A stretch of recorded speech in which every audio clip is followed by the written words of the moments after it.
বিসমিল্লাহির রহমানির রহিম। আসসালামু আলাইকুম প্রিয় শিক্ষার্থী। জেপি ম্যাথ ক্যারিয়ার আমাদের আজকের ক্লাসে থাকছে অনুসরণী 3.5 নবম দশম শ্রেণী 16 এবং 17 নম্বর অঙ্কের সমাধান। তো আমরা প্রথমে 16 নম্বর মধ্যে শুরু করবো। দেখো এখানে আছে যে মিতা একটি কাজ 10 দিনে করতে পারে, রিতা সে কাজ 15 দিনে করতে পারে। তারা একত্রে কতদিনে কাজটি শেষ করতে পারবে? তাহলে মিতা যে কাজটি 10 দিনে করে, রিতা সে কাজ করতে 15 দিন সময় লাগে। কিন্তু তারা একত্রে যদি সেই কাজটি করতে শুরু করে তাহলে সর্বমোট কতদিন সময় লাগবে এটা আমাদের বের করতে হবে। তো আমরা এখানে লিখব, দেখো 16 নম্বর অঙ্কে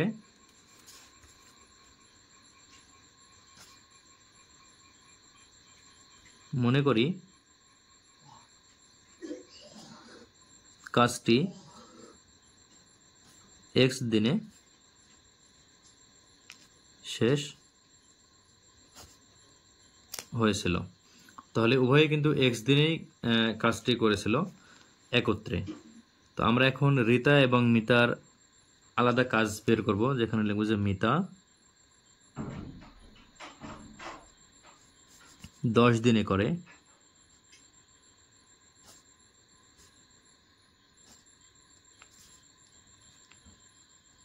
একটি কাজ। তাহলে সুতরাং মিতা 1 দিনে করে, তাহলে 1-এর 10 অংশ কাজ। এরপরে তাহলে আমাদের কিন্তু সম্পূর্ণ কাজ x দিন মিতা এবং রিতা উভয়ই করেছিল। তাহলে মিতা x দিনে করে, তাহলে x দিন 1 দিনের সাথে x দিন গুণ হবে, তাহলে 1/10 গুণ x অংশ কাজ, বা এটা হচ্ছে কি x উপরে গুণ, তাহলে x/10 অংশ কাজ। তো এরপর আমরা রিতার কাজ বের করব। দেখো রিতার বলা আছে যে এখন রিতার ক্ষেত্রে রিতা 15 দিনে করে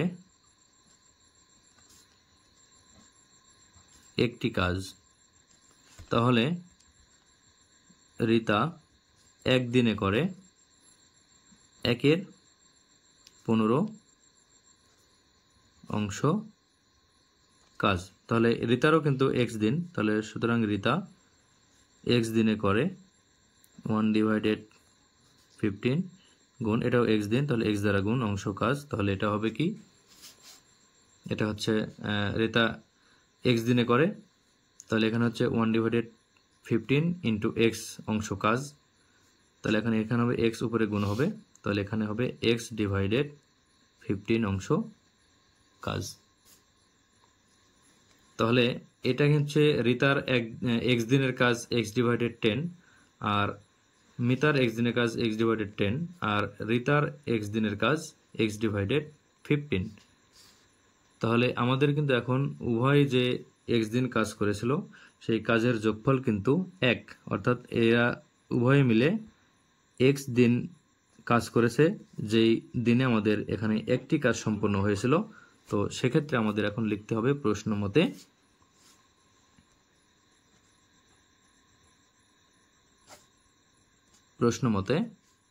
উভয়ের কাজের যোগফল অর্থাৎ x/10 প্লাস x/15 সমান একটি কাজ।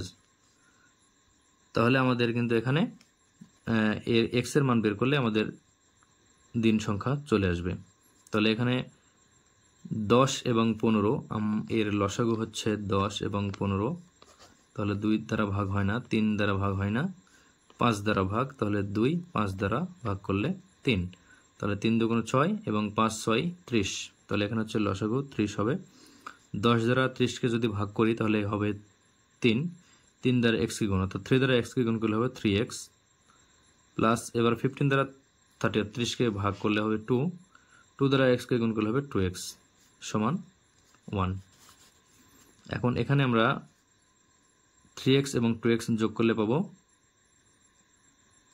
5x সমান, এখানে 30 এবং 1 এখানে গুণ হবে, আড়াআড়ি গুণ, তাই এখানে কিন্তু 3x 2x যোগ করে 5x হচ্ছে, এর সাথে নিচে 1 ছিল, গুণ করে কিন্তু এটা আমরা ধরে নিতে পারি। এবার 30 দ্বারা অর্থাৎ 30 দ্বারা 1কে গুণ হবে, তাহলে এটা হবে 30। তাহলে বা আমরা x সমান লিখতে পারি 30/5, যেহেতু 5 বাম পাশে গুণ ছিল, ডান পাশে এসে ভাগ হলো। এখন এটাকে আমরা ভাগ করলে পাবো 6। তাহলে এটার অ্যান্সার হবে যে কাজটি, সুতরাং এখানে x সমান সমান 6। সুতরাং কাজটি, এখানে প্রশ্নে বলা ছিল যে কতদিনে কাজটি শেষ করতে পারবে, তাহলে কাজটি 6 দিনে শেষ করতে পারবে। তাহলে এটা হচ্ছে অ্যান্সার। তো আমরা এখন 17 নম্বর অঙ্ক করব। দেখো 17 নম্বর অঙ্কে বলা আছে যে বনভোজনে যাওয়ার জন্য 5700 টাকায় একটি বাস ভাড়া করা হলো এবং শর্ত হলো যে প্রত্যেক যাত্রী সমান ভাড়া বহন করবে। 5 জন যাত্রী না যাওয়ায় মাথাপিছু ভাড়া 3 টাকা বৃদ্ধি পেল। তাহলে বাসে কতজন যাত্রী গিয়েছিল, আমাদের এইটা বের করতে হবে। তো দেখো আমরা এখানে 17 নম্বর অঙ্কে আমরা লিখব যে মনে করি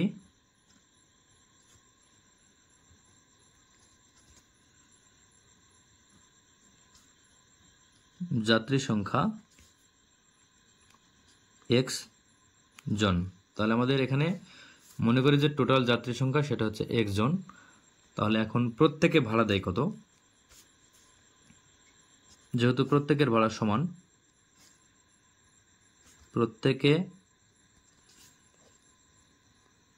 ভাড়া দেয়, তাহলে প্রত্যেকের ভাড়া বের করতে হলে আমাদের কিন্তু মোট টাকার সাথে আমাদের যাত্রীর সংখ্যাকে ভাগ করতে হবে। তাহলে মোট টাকা কিন্তু 5700 টাকা, এটাকে আমরা x দ্বারা ভাগ করব, যেহেতু x জন যাত্রী, তাহলে এখানে হবে 5700 ভাগ x টাকা।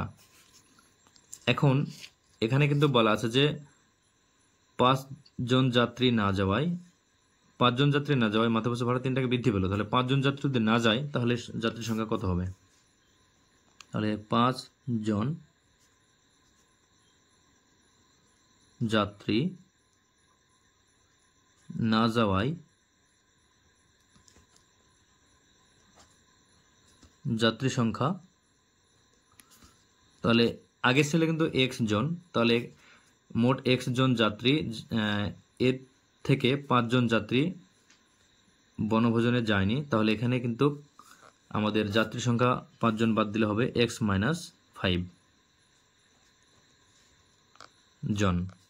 তাহলে এবার আমাদের ভাড়া কত হবে? এখানে কিন্তু টাকা, মোট টাকা 5700, 5700 টাকাই। তাহলে যদিও 5 জন যাত্রী না যায়, সেক্ষেত্রে টাকার অ্যামাউন্টটা 5700 থাকবে। তাহলে এখানে এখন আমাদের প্রত্যেকের ভাড়া কত হবে? তাহলে প্রত্যেকে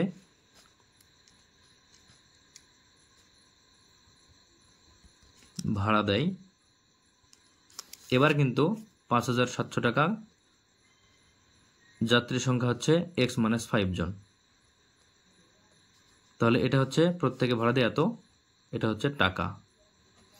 তাহলে এখানে বলা আছে যে 5 জন যাত্রী না গেলে এখানে মাথাপিছু ভাড়া 3 টাকা বৃদ্ধি পেয়েছে। তা আমরা কিন্তু এটা মাথাপিছু ভাড়া বের করছি, এটা একটা, এটা হচ্ছে x জন, অর্থাৎ সর্বমোট প্রথমে যতজন যাওয়ার কথা ছিল সেইটা, আর 5 জনের না যাওয়ার কারণে যেটা ভাড়া সেটা হচ্ছে এইটা মাথাপিছু ভাড়া। তাহলে আমাদের এখানে কিন্তু দেখতে হবে যে এই দুইটা ভাড়ার পার্থক্য 3 টাকা। তাহলে পার্থক্য বলতে কি, যে এখানে বিয়োগফল 3 টাকা হবে। তাহলে বিয়োগ আমাদের করতে হবে যে বড় সংখ্যা থেকে ছোট সংখ্যা বাদ দিতে হবে। তাহলে বুঝতে হবে যে আমাদের এই দুইটা সংখ্যার মধ্যে বড় কোনটা ছোট কোনটা। এখানে দেখো 5700-কে x দ্বারা ভাগ, আর এখানে 5700-কে x - 5 দ্বারা ভাগ। তাহলে এখানে x থেকে কিন্তু x - 5 ছোট। তাহলে কি জন্য, যে x ছিল যা, যদি 100 জন হয় বা 50 জন হয়, তাহলে সেখান থেকে 5 জন বাদ দিলে কিন্তু যদি 50 ধরা হয় তাহলে কিন্তু 45 জন হবে। তাহলে কিন্তু যদি ছোট সংখ্যা দ্বারা যেটা ভাগ হবে সেটা কিন্তু সেই সংখ্যাটা বড় বেশি হয়। তাহলে এখানে কিন্তু এই x এর চেয়ে x - 5 কিন্তু ছোট। তাহলে যেহেতু ছোট সংখ্যা দ্বারা এইটা ভাগ আছে, সেহেতু এই সংখ্যা কিন্তু বড় হবে, এই টাকার অ্যামাউন্টটা বড় হবে, আর এইটা হচ্ছে ছোট হবে। তাহলে আমরা এখন এখান থেকে লিখব, দেখো যে প্রশ্ন মতে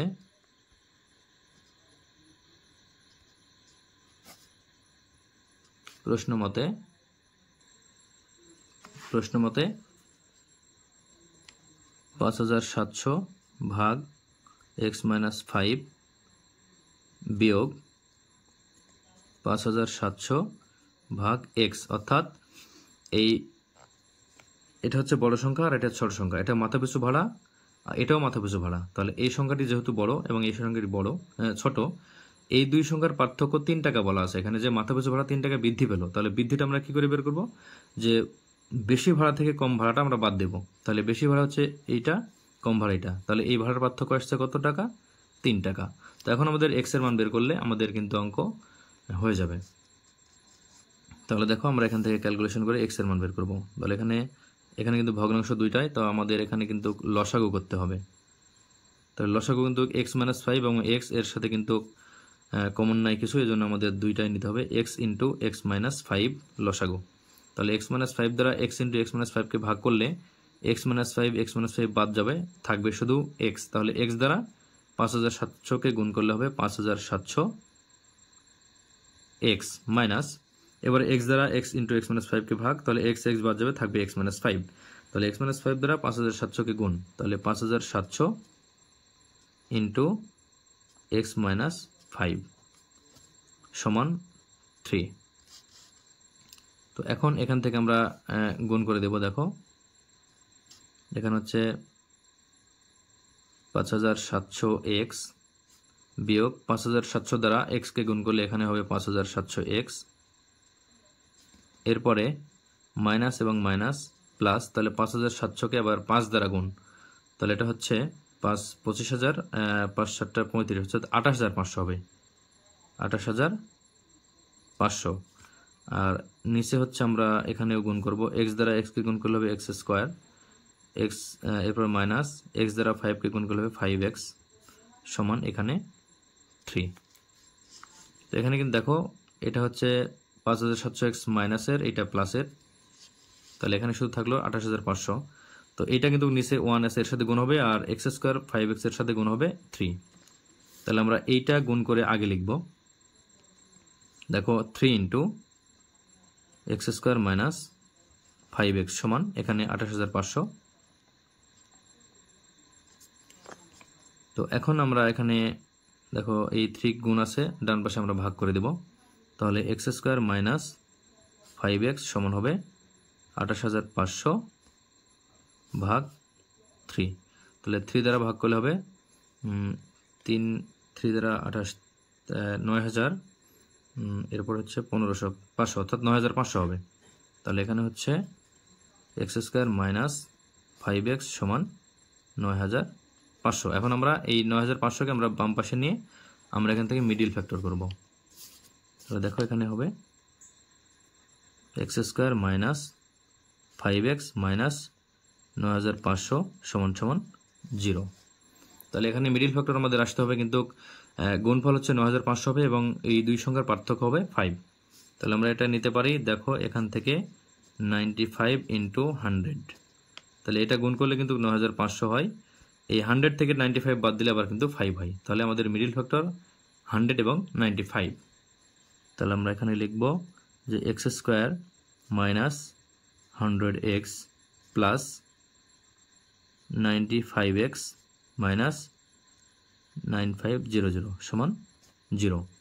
এখানে দেখো 100 থেকে 95 বাদ, এখানে প্লাস এবং মাইনাসের রাশি, তাহলে প্লাস মাইনাসের রাশি থাকলে কিন্তু বিয়োগ হয় সংখ্যাটি, তাহলে 100 থেকে 95 বাদ যাবে, বড় সংখ্যার আগে মাইনাস, তাই মাইনাস। দেখো এটার সাথে এখানে মাইনাস থাকার কারণে এটা কিন্তু মাইনাস হলো। তাহলে আমরা এখান থেকে কমন নেব। দেখো এই দুইটা থেকে x কমন আছে, তাহলে এখানে থাকে x মাইনাস এখানে থাকে 100 প্লাস এখান থেকে 95 কমন আছে, তাহলে এখানে থাকে x মাইনাস প্লাস মাইনাসে মাইনাস এখানে থাকে 100 সমান 0।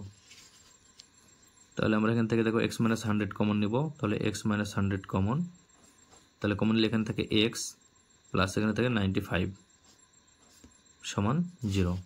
এখন আমরা একবার এইটা সমান 0 লিখবো, একবার এটা সমান 0 লিখবো। দেখো সুতরাং x মাইনাস 100 সমান 0 অথবা x প্লাস 95 সমান 0। তাহলে এখান থেকে আসবে দেখো বা x সমান 100, আর এখানে আসবে কি বা x সমান মাইনাস 95, এখানে 95 প্লাস হলো, ডান পাশে মাইনাস।